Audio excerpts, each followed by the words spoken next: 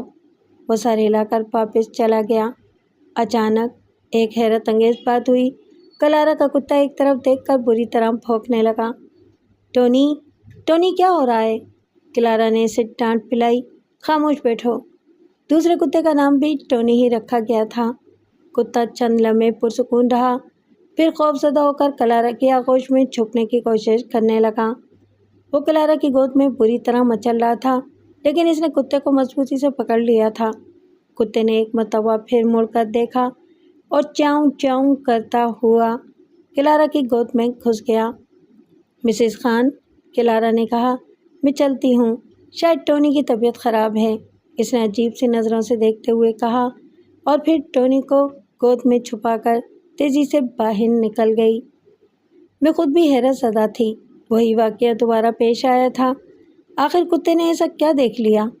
میں نے ارد گرد نظر دوڑائی، وہاں تو کچھ بھی نہیں تھا۔ موسم بہت خوشگوار تھا، آدھی سردیوں کے دن تھے، اس لیے ہوا میں بھی خوشگوار خنکی تھی۔ رحیم بھی کچھ فاصلے پر کھڑا تھا، اس نے بھی کلارا کے کتے کا غیر معمولی رد عمل دیکھا تھا۔ رحیم، میں نے اسے آواز دی۔ جی بیگم صاحب، تم نے میم صاحب کے کتے کی حرکت دیکھی؟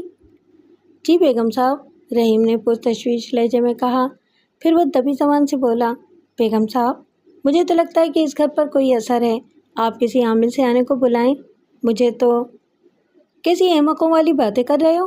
میں نے جھنجھلا کر کہا، مجھے یہاں رہتے ہوئے 2 مہینے سے زیادہ ہو گئے، مجھے تو ایسا کچھ محسوس نہیں ہوا، اور یہ اثر ہوتا کیا ہے؟ بیگم صاحب، کہتے ہیں کہ وہ چیزیں جانوروں کو نظر آ جاتی ہیں۔ اچھا، فضول باتیں مت کرو، یہ چائے ٹھنڈی ہو گئی ہے، تم اسے گرم کر کے لے کر آؤ۔ رحیم چائے دانی لے کر چلا گیا۔ میں نے سوچا، عجیب جاہل آدمی ہے، اس دور میں بھی یہ بھوت پریت اور آسے پر یقین رکھتا ہے۔ پھر مجھے خیال آیا کہ اس میں رحیم کا بھی کیا قصور، اس نے جو کچھ اپنے بزرگوں سے سنا ہوگا وہی دہرا دیا۔ وہ چائے لے کر آیا تو ہوا مزید خنک ہو گئی تھی۔ میں نے اسے کہا کہ چائے میرے ہی کمرے میں لے آؤ، مجھے بہت ٹھنڈ لگ رہی ہے۔ چائے پینے کے بعد میں کچھ دیر ریڈیو سنتی رہی۔ آج کل کی طرح ان دنوں ٹی وی اور کیبل تو تھا نہیں۔ میں ایک ناول لے کر لیٹ گئی۔ میرے کمرے کی ایک کھڑکی باغ کی طرف کھلتی تھی، وہاں سے ٹھنڈی ہوا کمرے میں آ رہی تھی۔ میں کھڑکی بند کرنے کے خیال سے اٹھی، پھر ٹھٹک کر رہ گئی۔ مجھے ایسے لگا جیسے کوئی لڑکی کھل کھلا کر ہنسی ہو۔ میں نے سوچا، کیا رحیم سچ کہہ رہا تھا؟ کیا واقعی اس مکان پر اثر ہے؟ پھر مجھے خود ہی اپنے خیال پر ہنسی آ گئی۔ بھوت پریت آسیب وغیرہ پر مجھے شروع ہی سے یقین نہیں تھا۔ اپنی تمام چچازاد، خالازاد اور ماموزاد بہنوں میں سب سے نڈر میں ہی تھی۔ یہ بات میں نے اس لیے بتائی ہے تاکہ آپ کو میری بے خوفی کا اندازہ ہو جائے۔ میں نے کھڑکی بند کی تو مجھے ایسے لگا جیسے کوئی لڑکی پازیب چھنکاتی ہوئی بھاگی ہو۔ لڑکی میں اس لیے کہہ رہی ہوں کہ کوئی عمر رسیدہ اور بوڑھی عورت اتنی تیزی سے بھاگ سکتی ہے اور نہ پازیب پہنتی ہے۔ ایک لمحے کو مجھے خوف محسوس ہوا، لیکن دوسرے ہی لمحے میں نے خود پر قابو پا لیا۔ میرا خیال تھا کہ بائیں باغ میں کوئی لڑکی چھپی بیٹھی ہے۔ میں نے اپنے جسم پر شال ڈالی اور کمرے کا دروازہ کھول کر چوکیدار کو آواز دی، نواز خان؟ جی بیگم صاحب، وہ فوراً دوڑا ہوا آیا۔ باہر ڈیوٹی پر جو پولیس گارڈ ہیں، ذرا انہیں بلاؤ۔ جی بیگم صاحب۔ وہ میرے درشت لہجے سے سہم گیا۔ فوراً ہی پولیس کے 2 سپاہی اور نواز خان وہاں آ گئے۔ تم لوگ ڈیوٹی دیتے ہو یا یہاں سوتے ہو؟ میں نے درشت لہجے میں کہا۔ کیا ہوا بیگم صاحبہ، خیریت تو ہے؟ ایک سپاہی نے پوچھا۔ بنگلے کے پیچھے والے باغ میں کوئی چھپا ہوا ہے، میں نے کہا، میرے خیال میں وہ کوئی لڑکی ہے، میں نے خود اس کے ہنسنے کی آواز سنی ہے۔ لڑکی؟ سپاہی ہکلا کر بولا۔ برآمدے میں روشن بلب کی روشنی میں مجھے اس کے چہرے پر خوف اور بوکھلاہٹ کے آثار نظر آئے۔ آپ نے اس کی پازیب کی چھن چھن بھی سنی ہوگی، وہ بدستور ہکلا کر بولا۔ ہاں، میں نے اس کے بھاگنے اور پازیب کی کھنک کی آواز بھی سنی ہے، میں نے کہا۔ مجھے حیرت تھی کہ وہ سپاہی یہ کیسے جانتا ہے، میں نے تو اسے ابھی کچھ بتایا بھی نہیں تھا۔ وہ بیگم صاحبہ، وہ تو کوئی… کیا وہ کر رہے ہو؟ میرا پارا چڑھتا ہی جا رہا تھا۔ وہ کوئی بدرو ہے اور… کیا؟ میں نے بھنا کر کہا۔ تم بدرو اور آصف وغیرہ پر یقین رکھتے ہو؟ بیگم صاحبہ، بات یقین کی نہیں ہے۔ آپ سے پہلے اس بنگلے میں ایک انگریز ایس پی صاحب رہتے تھے۔ انہیں بدروؤں نے اتنا پریشان کیا کہ وہ اپنا سامان بھی یہاں چھوڑ کر چلے گئے تھے۔ او یار، تم کیسا بات کرتا ہے؟ نواز خان نے کہا۔ اس کا تعلق صوبہ سرحد کے کسی علاقے سے تھا۔ وہ ہمارا ذاتی ملازم تھا، افتخاری سے اپنے ساتھ لائے تھے۔ ہم دیکھتا ہے وہ کدھر چھپ کر بیٹھا ہے۔ نواز خان نے اپنے کمرے میں جا کر ٹارچ اٹھائی، کندھے سے رائفل لٹکائی اور مجھ سے بولا، آپ آرام کرو بیگم صاحب، ہم اس خانہ خراب روح کو پکڑ کر ابھی ادھر لاتا ہے۔ تم لوگ کیاریوں ہی میں کھڑے تماشا دیکھتے رہو گے؟ میں نے سپاہیوں کو چھڑکا۔ بیگم صاحبہ، انگریز ایس پی کی گارڈز میں ایک سپاہی تھا رام سنگھ، وہ بھی اسی روح کی تلاش میں باغ کے پچھلے حصے میں گیا تھا اور مارا گیا۔ کیا؟ میں نے حیرت زدہ لہجے میں کہا۔ مارا گیا؟ کیسے؟ ایسا لگتا تھا جیسے کسی درندے نے اس کی گردن ادھیڑ ڈالی ہو۔ سپاہی کی آواز لرز رہی تھی۔ بیگم صاحبہ، آپ اس نواز خان کو روکیں ورنہ… مجھے مشورہ مت دو، میں نے تلخ لہجے میں کہا۔ میں ایس پی صاحب سے کہہ کر کل ہی تم دونوں کی یہاں سے چھٹی کراتی ہوں۔ تمہیں پولیس میں ملازمت کس نے دی ہے؟ کوئی انسان ہو تو میں اکیلا 4-5 سے بھی بھیڑ جاؤں۔ میں جاٹ ہوں بیگم صاحبہ، جاٹ۔ مجھے بزدلی کا طعنہ مت دیں۔ اب بھلا چلتی ہوا سے کون لڑ سکتا ہے؟ ٹھیک ہے، پھر ملازمت چھوڑ کر گھر جا کر بیٹھو، میں نے بپر کر کہا۔ میں کل نہ صرف یہاں سے بلکہ پولیس کی ملازمت سے بھی چھٹی کرا دوں گی۔ اس وقت تک نواز خان ہماری نظروں سے اوجھل ہو چکا تھا۔ میں پیر پٹکتے ہوئے اپنے کمرے میں آئی اور پائیں باغ کی طرف کھلنے والی کھڑکی کھول کر باہر جھانکنے لگی۔ اس طرف کوئی بلب بھی نہیں تھا۔ پھر گھوپ اندھیرے میں مجھے روشنی کی ایک لکیر سی دکھائی دی۔ نواز خان باغ کے ایک ایک حصے کی تلاشی لے رہا تھا۔ وہ بائیں طرف مڑ کر میری نظروں سے اوجھل ہو گیا، لیکن روشنی کی لکیر وقفے وقفے سے چکراتی رہی۔ اچانک میں نے رائفل کے فائر کی آواز سنی اور دوسرے لمحے مجھے نواز خان کی چیخ سنائی دی۔ میں نے الماری سے افتخار کی طاقتور ٹارچ نکالی اور تیزی سے پیچھے کی طرف بھاگی۔ میں نے باغ کی صفائی کا حکم تو دیا تھا، لیکن ابھی پوری طرح صفائی نہیں ہوئی تھی۔ وہاں اب بھی بے ترتیب خودرو جھاڑیاں تھیں۔ میں انہی کانٹے دار جھاڑیوں میں راستہ بناتے ہوئے ادھر بھاگ رہی تھی جس طرف نواز خان گیا تھا۔ اپنے پیچھے بھی مجھے دوڑتے ہوئے قدموں کی آوازیں سنائی دے رہی تھیں۔ میں ہانپتے کانپتے وہاں پہنچ گئی جہاں نواز خان پڑا ہوا تھا۔ اس کی رائفل ایک طرف پڑی تھی اور اس کے دائیں شانے سے خون بہہ رہا تھا۔ میں نے جھک کر اس کی نبض دیکھی، وہ ابھی زندہ تھا۔ اسی وقت میرا بیٹا رحیم، خان سما غلام علی، مالی چندو اور پولیس کے دونوں سپاہی وہاں پہنچ گئے۔ ان کے پیچھے پولیس کے 2 سپاہی اور 2 آدمی مزید تھے۔ وہ ڈپٹی کلکٹر صاحب کے ملازم تھے۔ رحیم، غلام علی، میں نے ٹارچ کی روشنی میں ارد گرد کا جائزہ لیتے ہوئے کہا، نواز خان کو اٹھا کر لے چلو، یہ صرف بے ہوش ہوا ہے۔ ان سب نے مل کر نواز خان کو اٹھا لیا۔ ایک سپاہی نے نواز خان کی رائفل اور ٹارچ اٹھا لی اور یہ سب واپس بنگلے کی طرف چل پڑے۔ ان لوگوں نے برآمدے میں ایک چرپائی ڈال کر نواز خان کو اس پر لٹا دیا۔ برآمدے کی تیز روشنی میں مجھے نواز خان کے دائیں شانے کا گوشت ادھڑا ہوا نظر آیا۔ ایسا لگ رہا تھا جیسے کسی نے آہنی پنجے سے اس کا گوشت ادھیڑا ہو۔ اس کے شانے سے لے کر کونی تک زخم کی لمبی لمبی کئی لکیریں تھیں۔ رحیم، فون کر کے گاڑی منگواؤ، نواز خان کو فوراً اسپتال پہنچانا ہے۔ میں کمرے میں جا کر اپنا ایک دوپٹہ لے آئی اور اس کے شانے سے کونی تک باندھ دیا۔ اسی وقت مسٹر براؤن اور کلارا آ گئے۔ وہ دونوں نائٹ گاؤن میں ملبوس تھے۔ مسٹر براؤن کا پائپ اس وقت بھی ان کے ہونٹوں میں دبا ہوا تھا۔ مسٹر براؤن نے ایک نظر نواز پر ڈالی اور پھر مجھ سے بولے، کیا ہوا مسز خان؟ میں نے واقعے کی تفصیل بتائی رہی تھی کہ گاڑی پہنچ گئی۔ اسپتال والے ضلع کے ڈپٹی کلیکٹر کو وہاں دیکھ کر مزید معتب ہو گئے اور دو آدمی تیزی سے اسٹریچر لے کر دوڑے۔ میں نے دیکھا کہ اس وقت نواز خان کو ہوش آ رہا تھا۔ میں نے رحیم کو اس کے ساتھ ہی اسپتال بھیج دیا۔ پھر ڈپٹی کلیکٹر صاحب اور کلارا کو بیٹھنے کی دعوت دی۔ شکریہ مسز خان، مسٹر براؤن نے کہا، ہم لوگ اب چلیں گے۔ ویسے آپ پریشان نہ ہوں، سب کچھ ٹھیک ہو جائے گا۔ لیکن ڈی سی صاحب، یہ سب ہے کیا؟ میں نے پوچھا۔ مجھے حیرت تھی کہ میرے ایک ملازم کو کسی نے شدید زخمی کر دیا تھا اور کوئی ایکشن لینے کے بجائے ضلع کا ڈی سی مجھے تسلیاں دے رہا تھا کہ سب کچھ ٹھیک ہو جائے گا۔ کیا مسٹر خان نے آپ کو کچھ نہیں بتایا؟ مسٹر براؤن نے حیرت سے کہا۔ مجھے تو انہوں نے کچھ بھی نہیں بتایا، میں نے کہا۔ مسز خان، اصل میں وہ کچھ کہتے کہتے رک گیا کیونکہ افتخار کی گاڑی بنگلے میں داخل ہو رہی تھی۔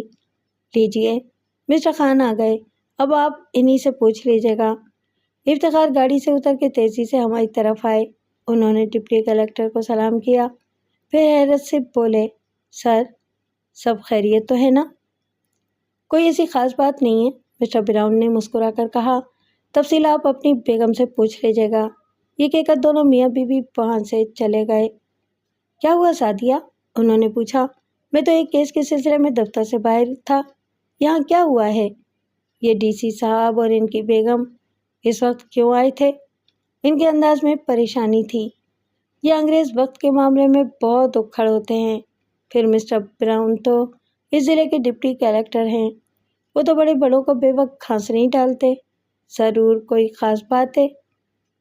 آپ اندر تو چلیں، میں نے کہا، کھانا وغیرہ کھا لیں، پھر بات کروں گی۔ مجھے بتاؤ کیا بات ہے؟ افتخار کمرے میں آ کر بیڈ پر بیٹھتے ہوئے بولے۔ مجھ سے تو کھانا بھی نہیں کھایا جائے گا۔ آپ نے مجھے پہلے اس گھر کے بارے میں کیوں نہیں بتایا تھا کہ یہاں عجیب و غریب پراسرار قسم کے واقعات ہوتے ہیں؟ میں نے شکوہ آمیز لہجے میں کہا۔ افتخار ایک دم ہنس پڑے۔ اوہو، تو یہ بات ہے بھائی، میں نے تو ان باتوں پر یقین نہیں کیا تھا۔ اس وقت کوئی دوسرا بنگلہ خالی بھی نہیں تھا۔ میں نے کہا نا، میں ان باتوں پر یقین کرتا ہوں اور نہ ہی میری بیوی کرتی ہے۔ وہ ہر قسم کے بھوت پریت اور عصیب سے نمٹ لے گی۔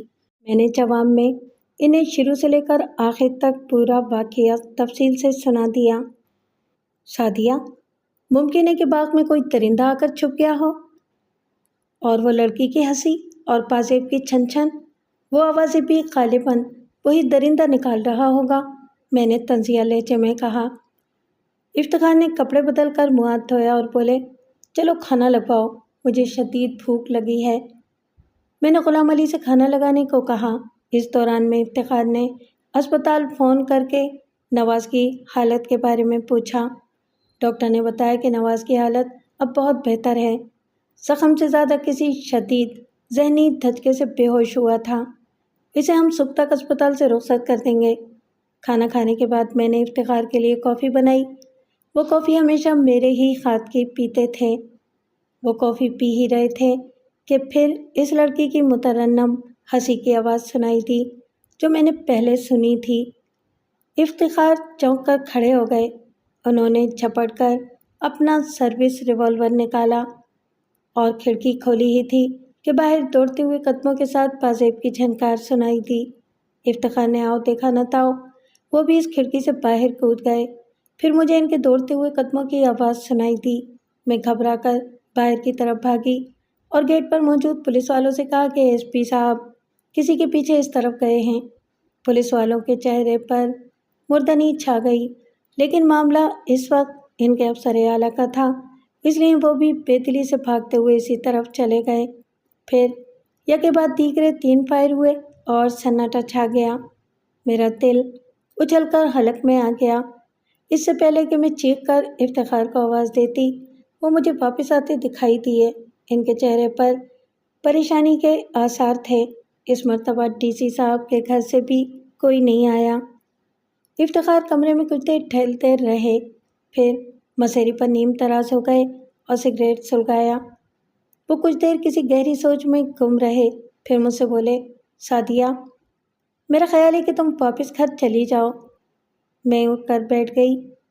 کیوں واپس چلی جاؤں؟ میں نے پوچھا۔ بھائی میں کسی دوسرے مکان کا بندوبست کر کے تمہیں بلا لوں گا۔ تو کیا آپ ان توہمات پر یقین رکھتے ہیں؟ میں نے طنزیہ لہجے میں پوچھا۔ مجھے بالکل یقین نہیں ہے، انہوں نے کہا۔ اس کے باوجود میری سمجھ میں نہیں آ رہا کہ یہ سب کیا ہے۔ میں واپس نہیں جاؤں گی، میں نے فیصلہ کن لہجے میں کہا۔ پورے خاندان میں میرا مذاق اڑے گا کہ بہت نڈر اور بہادر بنتی تھیں، اب کیسے دم دبا کر وہاں سے بھاگی ہیں۔ تم سمجھتی کیوں نہیں ہو؟ افتخار جھنجھلا گئے۔ میں تو زیادہ وقت گھر سے باہر رہتا ہوں، مجھے تمہاری ہی فکر لگی رہے گی، اور میں آپ کو بالکل پریشان نہیں کروں گی۔ اب میری فکر بالکل مت کریں، میں واپس تو کسی بھی حال میں نہیں جاؤں گی۔ اچھا اس وقت تو سو جاؤ، صبح بات کریں گے، افتخار نے کروٹ بدلتے ہوئے کہا۔ صبح بھی میرا جواب یہی ہوگا، میں نے کہا اور لیٹ گئی۔ پھر رات میں کوئی غیر معمولی واقعہ پیش نہیں آیا۔ صبح میرا سر کچھ بھاری بھاری تھا، نیند پوری نہ ہونے سے میری آنکھیں جل رہی تھیں۔ افتخار البتہ حشاش بشاش تھے۔ ہم ناشتے کے لیے بیٹھے تو رحیم نے ڈرتے ڈرتے کہا، صاحب جی، اگر آپ برا نہ مانیں تو ایک بات کہوں؟ ہاں رحیم بولو، افتخار نے چائے کا کپ اٹھاتے ہوئے کہا۔ صاحب جی، میرا ماموں زاد بھی یہیں کانپور کی ایک فیکٹری میں کام کرتا ہے، وہ ایک بہت پہنچے ہوئے اللہ والے کو جانتا ہے، اگر آپ کہیں تو۔ نہیں رحیم، میں نے درست لہجے میں کہا، تم کیسی باتیں کر رہے ہو؟ تم ذرا گرم چائے لے کر آؤ، افتخار نے کہا۔ یہ چائے تو ٹھنڈی ہو گئی۔ رحیم چائے دانی اٹھا کر لے گیا۔ سعدیہ، افتخار نے کہا، دیکھو تم ان باتوں کو نہیں مانتی ہو، میں بھی نہیں مانتا، لیکن ہمارے تمام ملازم انتہائی توہم پرست اور ضعیف الاعتقاد ہیں۔ ان لوگوں کو اپنی تسلی کرنے دو، ورنہ یہاں ایک ملازم بھی نہیں رہے گا۔ آپ کا مطلب ہے کہ میں؟ ہاں سعدیہ، وہ جلدی سے بولے، میرے خیال میں یہ رحیم کا نہیں بلکہ سبھی کا خیال ہے۔ ٹھیک ہے، آپ کی یہ بات مان لیتی ہوں، واقعی یہ لوگ تو بہت خوفزدہ ہیں، یہ چلے گئے تو گھر کا سارا کام ٹھپ ہو جائے گا۔ اسی وقت رحیم چائے لے کر واپس آ گیا۔ افتخار نے کہا، رحیم، تمہارے وہ اللہ والے بزرگ رہتے کہاں ہیں؟ یہاں کانپور میں ڈپٹی کی سرائے میں رہتے ہیں۔ میں دفتر جا کر گاڑی بھیج دوں گا، تم ڈرائیور کے ساتھ جا کر انہیں لے آنا۔ بہتر ہے سرکار، رحیم نے کہا۔ ہاں، نواز خان کی طبیعت اب کیسی ہے؟ افتخار نے پوچھا۔ اس کے بازو کا گوشت بہت زیادہ اتھڑ گیا تھا صاحب جی، اسے 25 ٹانکے لگے ہیں، کل تک وہ گھر آ جائے گا۔ میں ابھی آفس جاتے ہوئے اسے دیکھتا جاؤں گا۔ نواز خان ان سب میں بہت جیدار آدمی تھا، اور اس واقعے کے بعد تو میں دل سے اس کی قدر کرنے لگی تھی۔ بیٹی، تم نماز پڑھتی ہو؟ تمام واقعات کی تفصیل سننے کے بعد ان بزرگ نے پوچھا جنہیں رحیم لایا تھا۔ میں نے شرمندگی سے سر جھکا لیا۔ نماز کی پابندی کرو بیٹی، نورانی چہرے والے بزرگ نے کہا۔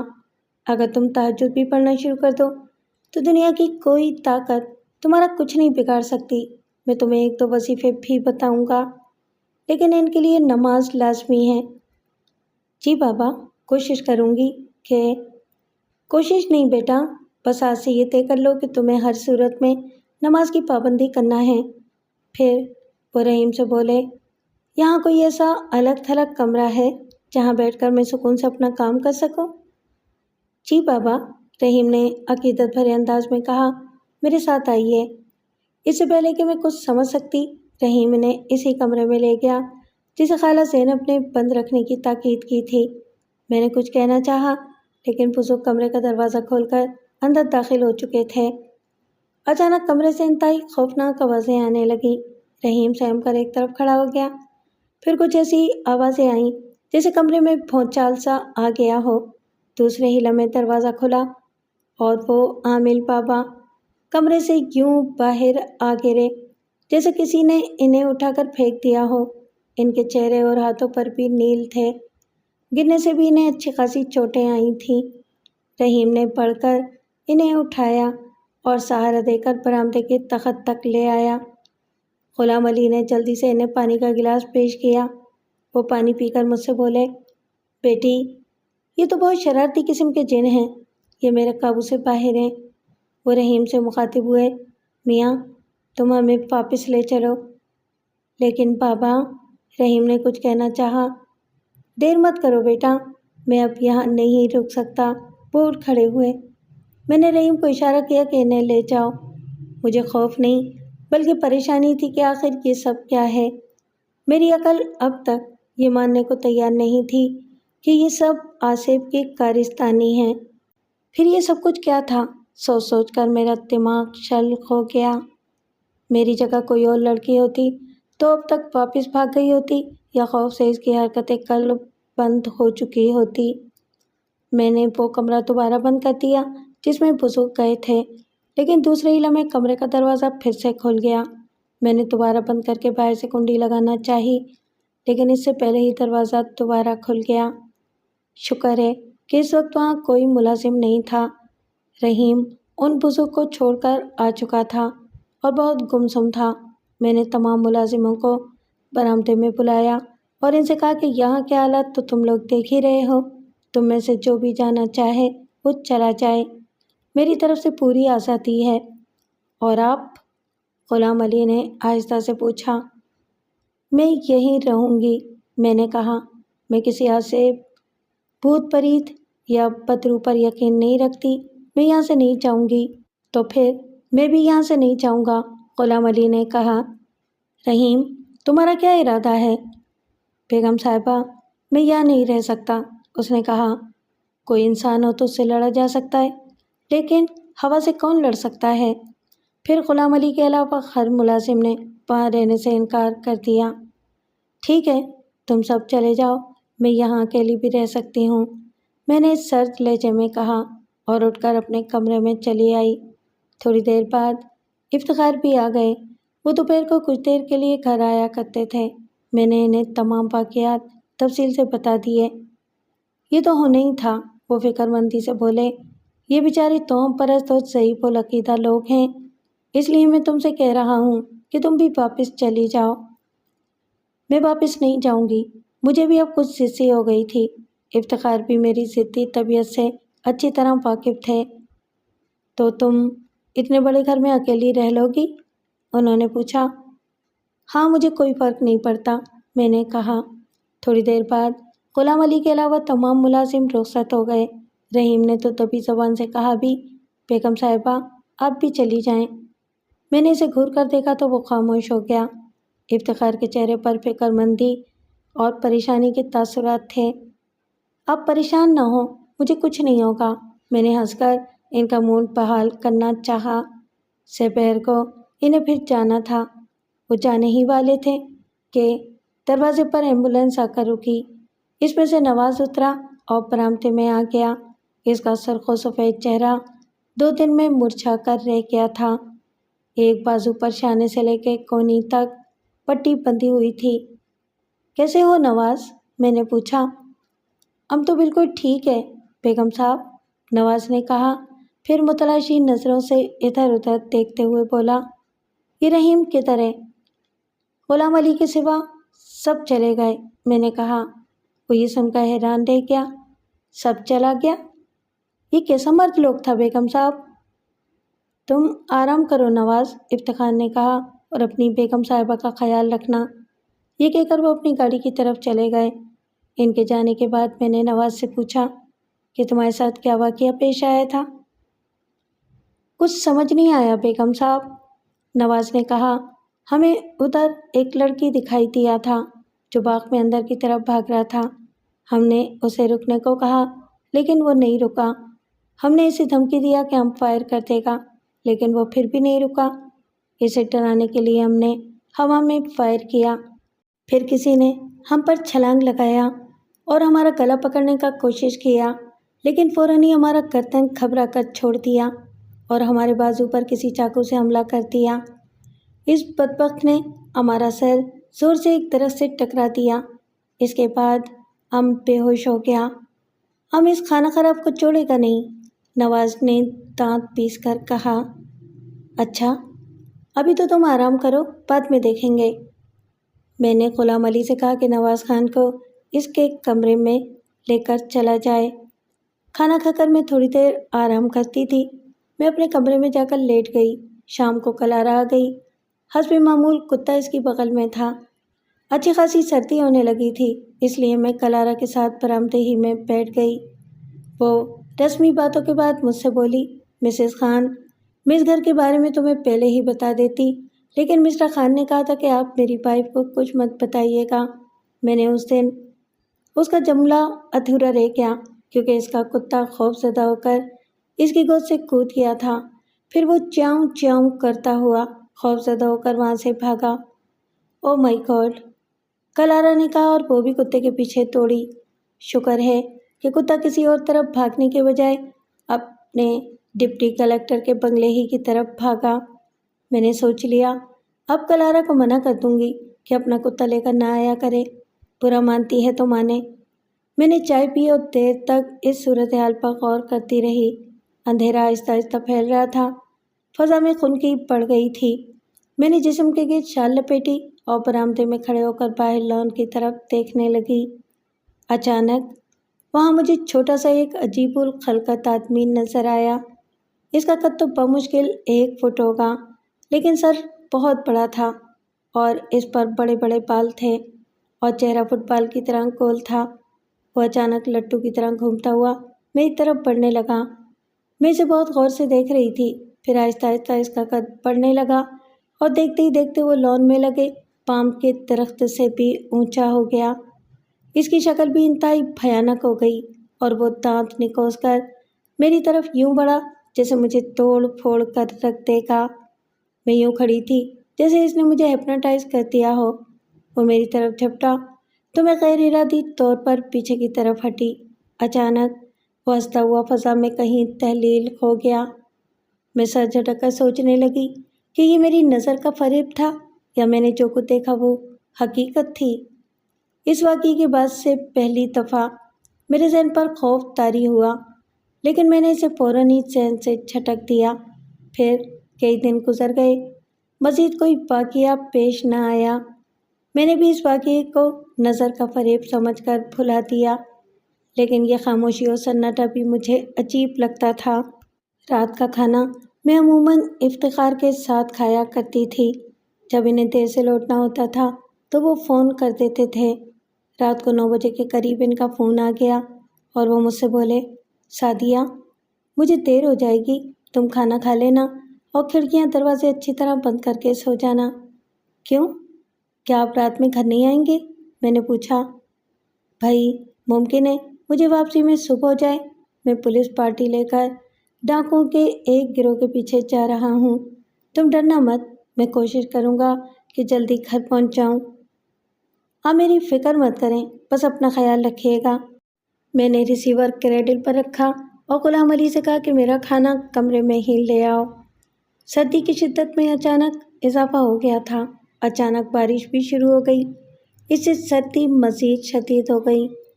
کھانا غلام علی لے کر آیا تو میں نے اس سے کہا کہ آتش دان میں آگ بھی جلا دو، آج تو بہت ہی سردی ہے۔ غلام علی نے آتش دان میں لکڑیاں رکھیں اور آگ جلا دی۔ میں آتش دان کے نزدیک ہی آرام دہ کرسی پر کمبل لپیٹ کر بیٹھ گئی اور ایک ناول اٹھا لیا۔ باہر بارش کے قطروں سے گویا جلد رنگ بج رہے تھے۔ برسات کا موسم مجھے بہت پسند تھا، لیکن اس وقت تو میرے ذہن پر عجیب سا خوف طاری تھا۔ باوجود کوشش کے میں اس خوف کو ذہن سے جھٹک نہیں پا رہی تھی۔ اچانک بارش تیز ہو گئی اور بارش کی بوچھاڑ کھڑکی کے شیشوں سے ٹکرا کر عجیب سی آوازیں پیدا کرنے لگیں۔ اچانک مجھے ایسا لگا جیسے کھڑکی کے پاس کوئی کھڑا ہو۔ میں اسے اپنا وہم سمجھ کر کتاب پڑھنے کی کوشش کرنے لگی۔ پھر مجھے ایسا لگا جیسے کسی نے کھڑکی کے شیشے پر دستک دی ہو۔ میں نے چونک کر دیکھا تو حیران رہ گئی۔ کھڑکی کے پاس خوبصورت سی ایک لڑکی کھڑی تھی۔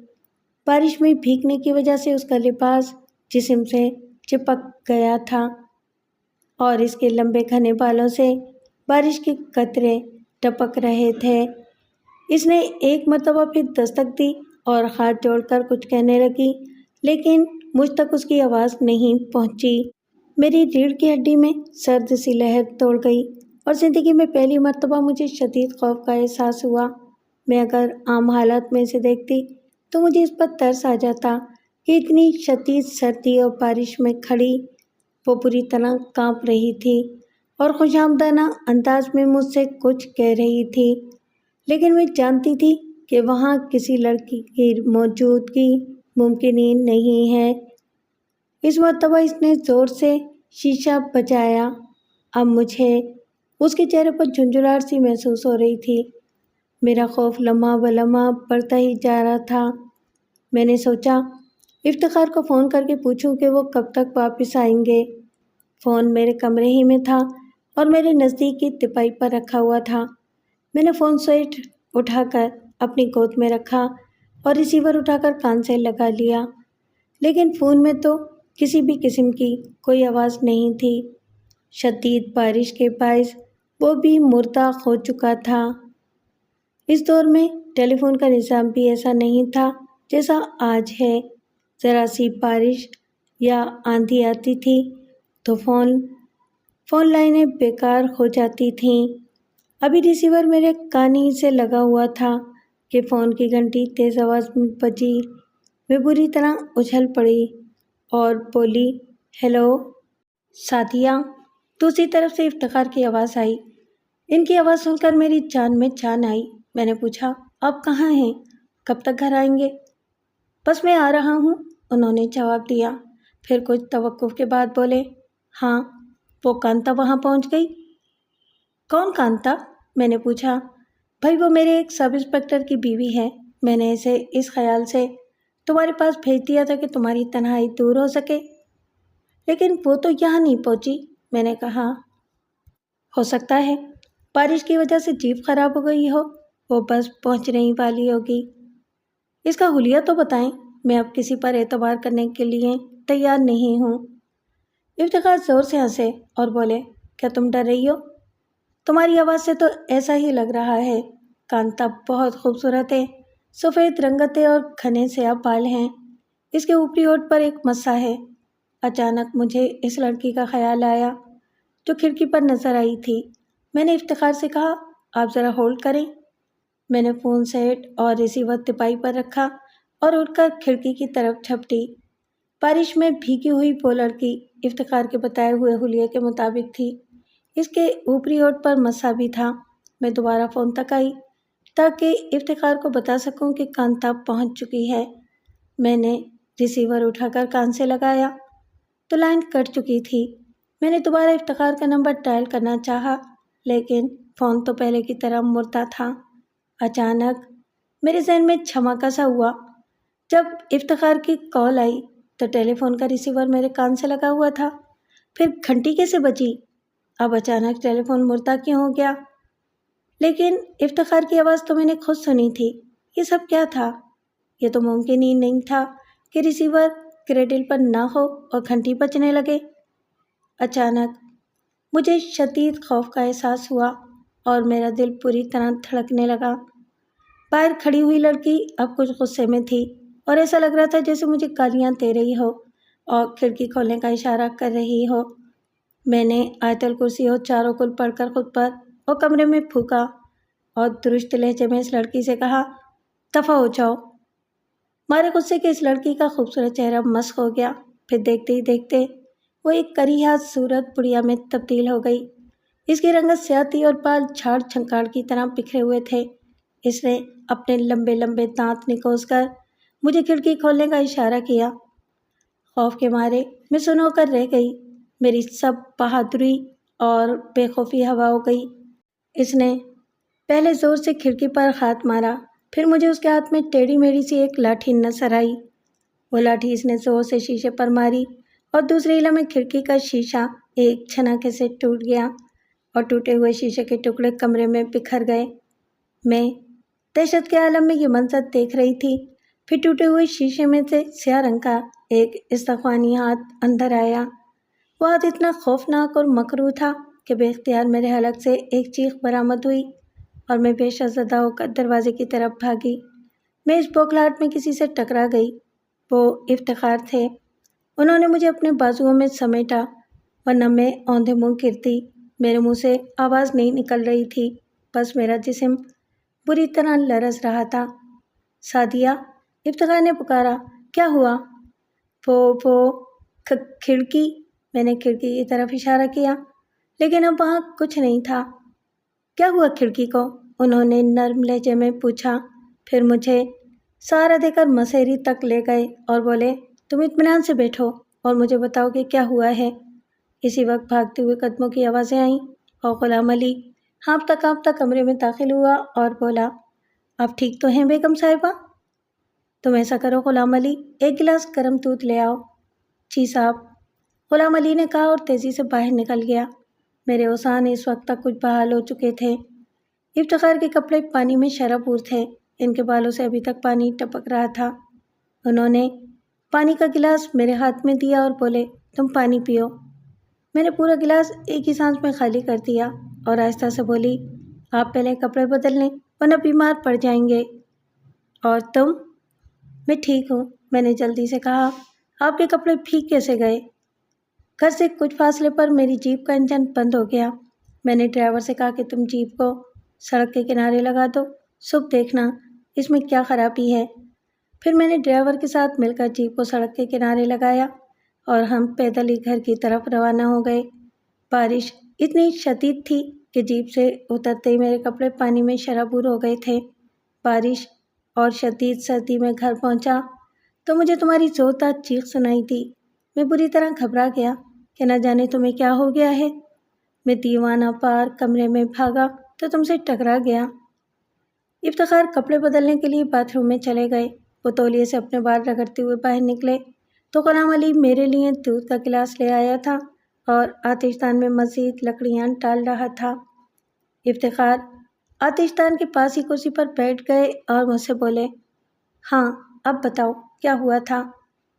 آپ پہلے کھانا تو کھا لیں۔ میں نے کہا، کھانا تو میں نے رنگ پوری میں کھا لیا تھا۔ رنگ پور وہ گاؤں تھا جہاں وہ مجرموں کی تلاش میں گئے تھے۔ تو پھر میں آپ کے لیے گرما گرم کافی لے کر آتی ہوں، میں نے کہا۔ تم آرام سے بیٹھو، کافی غلام علی لے آئے گا۔ انہوں نے غلام علی کو آواز دی اور اسے کافی لانے کو کہا۔ پھر وہ مجھ سے مخاطب ہوئے، سعدیہ آخر ہوا کیا تھا؟ میں نے انہیں شروع سے لے کر آخر تک تمام واقعات تفصیل سے بتا دیے۔ غلام علی کافی کی پیالیاں میز پر رکھ کر چلا گیا اور افتخار میری باتیں سن کر ہنسنے لگے۔ آپ ہنس کیوں رہے ہیں؟ میں نے برا مان کر پوچھا۔ زندگی میں پہلی دفعہ تمہاری دل خراش چیخ سنی ہے، تم بھی ڈر گئیں؟ آپ نے مجھے فون کیا تھا؟ میں نے پوچھا۔ میں نے تمہیں فون کرنے کی کوشش کی تھی، لیکن فون میں شاید کوئی خرابی ہو گئی ہے۔ اس کے باوجود آپ سے میری بات بھی ہوئی، میں نے کہا۔ ہاں تم بتا چکی ہو، افتخار پھیرا سے۔ آپ کو شاید میری بات پر یقین نہیں آ رہا ہے۔ اچانک میری نظر کھڑکی کے ٹوٹے ہوئے شیشے پر پڑی۔ دیکھیے، کھڑکی کا شیشہ ٹوٹا ہوا ہے اور شیشے کے ٹکڑے کمرے میں بکھرے ہوئے ہیں۔ اس کا مطلب یہ ہے کہ یہ شیشہ، کیا نام بتایا تھا تم نے؟ ہاں کانتا۔ کانتا نے یا اس بڑھیا نے توڑا ہے؟ ہاں اسی کانتا نے، جس پر کل رات آپ نے 2 فائر کیے تھے، میں نے چڑھ کر کہا۔ افتخار سنجیدہ ہو گئے اور بولے، میں تمہیں جھٹلا نہیں رہا ہوں، میں نے کبھی ان باتوں پر یقین نہیں کیا، لیکن اس رات خود میں نے کسی لڑکی پر فائر کیے تھے۔ آپ مجھے گھر بھجوا دیں اور خود بھی یہاں سے کہیں اور منتقل ہو جائیں، میں نے ان سے نظریں چراتے ہوئے دھیمی آواز میں کہا۔ کیا؟ افتخار اچھل پڑے۔ یہ تم کہہ رہی ہو سعدیہ خان؟ تم شاید بھول گئیں کہ تم ان باتوں پر یقین نہیں کرتی ہو، اور میں اب بھی یقین نہیں کر رہی، لیکن یہ سب کیا ہے؟ میری سمجھ میں تو کچھ نہیں آ رہا۔ سمجھ میں تو میرے بھی نہیں آ رہا ہے، لیکن میں بھاگوں گا نہیں، افتخار نے کہا۔ جب میں نے یہ بنگلہ الاٹ کرایا تھا، اسی وقت محکمے کے کچھ لوگوں نے مجھ سے کہا تھا کہ آپ اس بنگلے میں منتقل نہ ہوں ورنہ بہت پریشان ہو جائیں گے اور 1 ہی مہینے بعد وہ بنگلہ چھوڑ کر بھاگیں گے۔ میں نے اس بات پر ان کا بہت مذاق اڑایا تھا کہ مجھے ان باتوں پر یقین نہیں ہے اور انسان تو اشرف المخلوقات ہے، یہ بھوت پریت اور آصف اس کا کیا بگاڑ سکتے ہیں؟ اگر آپ یہ بنگلہ نہیں چھوڑیں گے تو پھر میں بھی نہیں جاؤں گی، میں نے کہا۔ بھائی مجھ پر رحم کرو، میں تم سے بہت محبت کرتا ہوں اور اتنی جلدی تمہیں کھونا نہیں چاہتا، افتخار ہنس کر بولے۔ میں تو یہ سوچ کر تمہیں یہاں لے آیا تھا کہ خاندان کی دوسری لڑکیوں کے مقابلے میں تم بہت نڈر ہو اور اس قسم کی باتوں پر یقین بھی نہیں کرتی ہو، لیکن کیا؟ میں نے منہ بنا کر کہا۔ میری جگہ کوئی اور لڑکی ہوتی تو وہ اسی دن خوف سے مر گئی ہوتی جب نواز خان زخمی ہوا تھا، یا پھر یہاں سے بھاگ گئی ہوتی۔ یہ چکر کوئی اور ہے، افتخار نے سوچتے ہوئے کہا۔ کوئی چاہتا نہیں کہ میں اس بنگلے میں رہوں، ایسا کون ہے؟ اس کا سراغ مجھے خود ہی لگانا ہوگا، ورنہ بھوت پریت یوں کھڑکیوں کے شیشے نہیں توڑتے۔ اگر ایسی کوئی مخلوق ہوتی ہے تو وہ بند دروازوں اور کھڑکیوں سے بھی دھواں بن کر گزر سکتی ہے، پھر اس لڑکی کو کھڑکی پر دستک دینے کی کیا ضرورت تھی؟ افتخار کی باتوں سے میرا بھی کچھ حوصلہ بڑھا، لیکن میں نے تو اس عجیب الخلقت آدمی کو لان میں ناچتے اور پام کے برابر بلند ہوتے بھی دیکھا تھا۔ میں نے اس لڑکی کو بھی مکروہ صورت بڑھیا کے روپ میں آتے دیکھا تھا، تو کیا یہ سب کچھ میری نظر کا دھوکہ تھا؟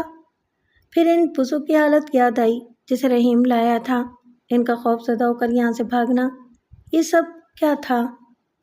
اب سو جاؤ سعدیہ، افتخار ہنس کر بولے۔ اب کوئی لڑکی آئی تو میں اس سے نمٹ لوں گا، میں نے تو لندن میں بڑی بڑی چڑیلوں کو سیدھا کر دیا، یہ کانتا تو پھر بھی مقامی ہے۔ انہوں نے ماحول کی کشیدگی کو کم کرنے کو کہا۔ ان میں سے ایک تو ایسے پیچھے پڑی تھی کہ میرے ساتھ ہندوستان آنے کو تیار ہو گئی تھی۔ تو پھر لے آتے، میں نے منہ بنا کر کہا۔ بھائی بندہ بشر ہوں، ایک وقت میں 2 چڑیلوں سے کیسے نہیں مر سکتا تھا؟ ایک چڑیل تو پیدا ہوتی میرے گلے پڑ گئی تھی۔ میں پیدا ہوتی آپ کے پیچھے پڑ گئی تھی، میں نے منہ بنا کر کہا۔ تم چڑیل کب ہو؟ تم تو میری پیاری سی بیوی ہو، انہوں نے رومانٹک لہجے میں کہا۔ اچھا اب سو جائیں، صبح جلدی اٹھنا ہے آپ کو۔ اس رات مجھے اچھی طرح نیند بھی نہ آئی۔ رات میں اچانک میری آنکھ کھلی تو افتخار میرے برابر میں موجود نہیں تھے۔ میں گھبرا کر اٹھ بیٹھی۔ وہ ایک کونے میں مصلی بچھائے نماز پڑھ رہے تھے۔ اس رات پہلی دفعہ مجھ پر انکشاف ہوا کہ افتخار تہجد کی نماز بھی پڑھتے ہیں۔ نماز پڑھ کر وہ دیر تک دعا مانگتے رہے، پھر مصلی سے اٹھ کر میرے برابر آئے۔ میں نے آنکھیں بند کر لیں۔ انہوں نے میرے چہرے اور جسم پر کچھ پڑھ کر پھونکا اور بیڈ پر بیٹھ کر تسبیح پڑھنے لگے۔ میرا ذہن اچانک ہلکا پھلکا ہو گیا اور مجھے بہت گہری اور پرسکون نیند آ گئی۔ صبح میری آنکھ کھلی تو افتخار وردی پہنے جانے کو تیار تھے۔ میں ہڑبڑا کر اٹھ بیٹھی، پھر مجھے حیرت کا جھٹکا لگا۔ کمرے میں خالہ زینب بھی موجود تھیں۔ میں بے اختیار ان کے گلے سے لگ گئی۔ کیسی ہیں خالہ؟ سعدیہ بیٹی، خالہ نے کہا، یہ تو نے اپنا کیا حال بنا رکھا ہے؟ تو اتنی پریشان تھی تو مجھے خبر کیوں نہ کی؟ ان کے انداز میں شکوہ تھا۔ وہ تو اگر رحیم نہ پہنچتا تو مجھے تو اب بھی خبر نہ ہوتی۔ رحیم؟ میں نے حیرت سے کہا، وہ آپ کو کہاں مل گیا؟ رحیم وہاں کب گیا؟ افتخار بھی حیران تھے۔ پرسوں صبح گھبرایا ہوا رامپور پہنچا تھا، اس نے یہاں کے حالات بتائے تو میں پریشان ہو گئی اور فوراً ہی اس کے ساتھ آ گئی۔ رحیم بتا رہا تھا کہ بیگم صاحبہ تو کسی بھی قیمت پر بنگلہ چھوڑنے کا تیار ہی نہیں ہے۔ پھر وہ چونک کر بولی، وہ موئی فرنگن تو اب یہاں نہیں آتی اپنا پلہ لے کر؟ ان کے انداز پر مجھے ہنسی آ گئی۔ میں نے کہا، وہ اب نہیں آئے گی، اور آئے گی بھی تو میں اسے منع کر دوں گی۔ خالہ آپ آرام کریں، سفر میں تھک گئی ہوں گی، افتخار نے کہا۔ اے لو، تھکن کیسی بیٹا، رامپور یہاں سے دوری کتنا ہے؟ خالہ کے آنے سے افتخار کے چہرے پر بھی مجھے سکون نظر آ رہا تھا۔ تھوڑی دیر بعد ڈرائیور ان کی جیپ لے آیا تو وہ دفتر چلے گئے۔ خالہ زینب منہ ہاتھ دھو کر کمرے سے نکلیں تو ٹھٹک کر رک گئیں۔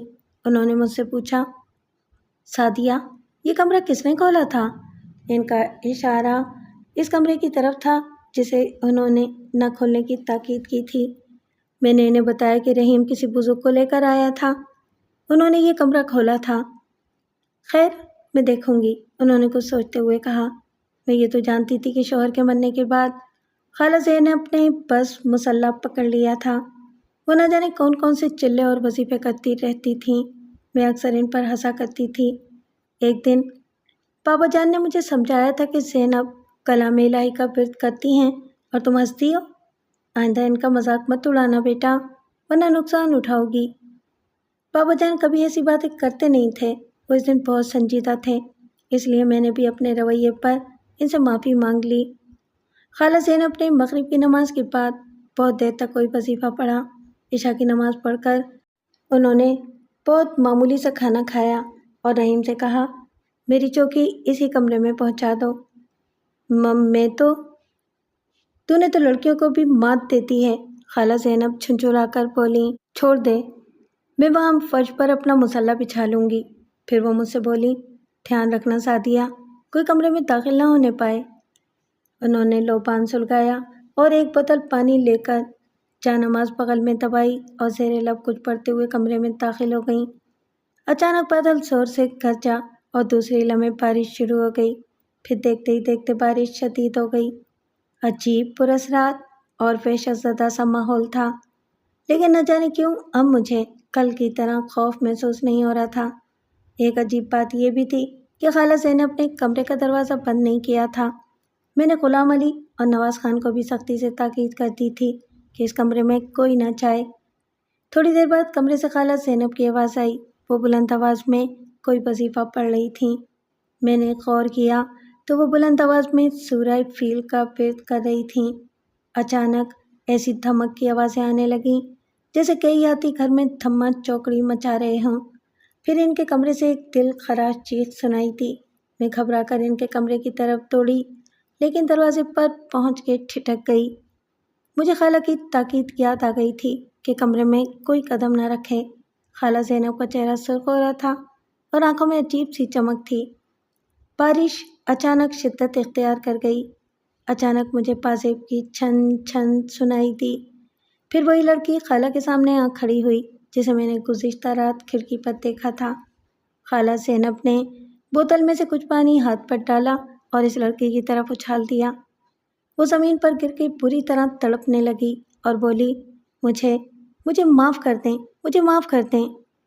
تو کون ہے اور یہاں کیوں آئی ہے؟ میں تو برسوں سے یہاں رہ رہی تھی، لیکن میں نے آج تک یہاں کسی کو نقصان نہیں پہنچایا۔ جھوٹ مت بول۔ خالہ زینب نے پانی کا ایک اور چھینٹا مارا۔ تو کانتا ہے نا؟ میں تو موہنی ہوں۔ تو پھر کانتا کون ہے؟ خالہ زینب نے گرج کر کہا۔ ساری مصیبت اس کانتا اور رمیش کی وجہ سے آئی ہے، موہنی نے درد سے کراتے ہوئے کہا۔ خالہ آنکھیں بند کر کے پھر کسی وظیفے کا ورد کرنے لگیں۔ موہنی ان کے سامنے ہاتھ جوڑے بیٹھی رہی۔ اچانک کمرے میں ایک خوفناک آواز گونجی، بس بند کر یہ تماشا اور یہاں سے نکل جا ورنہ بھسم کر دوں گا۔ سامنے آ کر بات کر، خالہ نے چیخ کر کہا۔ پھر بلند آواز میں کوئی ورد کرنے لگیں، پڑھنا بند کر دے، ہم لوگ آ رہے ہیں۔ پھر 2-3 ہیولے سے مجھے نظر آئے۔ تم لوگ کہاں سے آئے ہو؟ خالہ زینب نے گرج کر پوچھا، اور کیوں آئے ہو؟ جواب میں مجھے ایک بھیانک کے قحط سنائی دیا۔ وہ آواز اتنی بھیانک اور بلند تھی کہ غلام علی اور نواز خان بھی اپنے کوارٹروں سے نکل کر اس کمرے کی طرف دوڑے، لیکن میں نے انہیں کمرے میں جانے سے روک دیا۔ اچانک کمرے میں ایک شعلہ سا لپکا اور میں نے خالہ زینب کو جا نماز پر گرتے دیکھا۔ میرا دل اچھل کر گویا حلق میں آ گیا۔ خالہ زینب کے چہرے پر شدید تکلیف کے آثار تھے۔ وہ فوراً ہی اٹھ بیٹھیں اور بلند آواز میں کسی وظیفے کا ورد کرتے ہوئے بوتل سے پانی لیا اور ان ہیولوں کی طرف اچھال دیا۔ اس کے بعد تو ایسی دل خراش چیخیں گونجیں کہ میں نے نواز خان کے چہرے پر بھی ہوائیاں اڑتے دیکھیں۔ خالہ زینب نے دوسری مرتبہ ہاتھ کا چلو بنا کر زیادہ پانی لیا اور جھٹکے سے ان ہیولوں کی طرف پھینک دیا۔ پھر ایسی آوازیں آئیں جیسے کسی کو ذبح کیا جا رہا ہو۔ اس کے بعد وہی گونجدار آواز آئی، ارے مر گیا،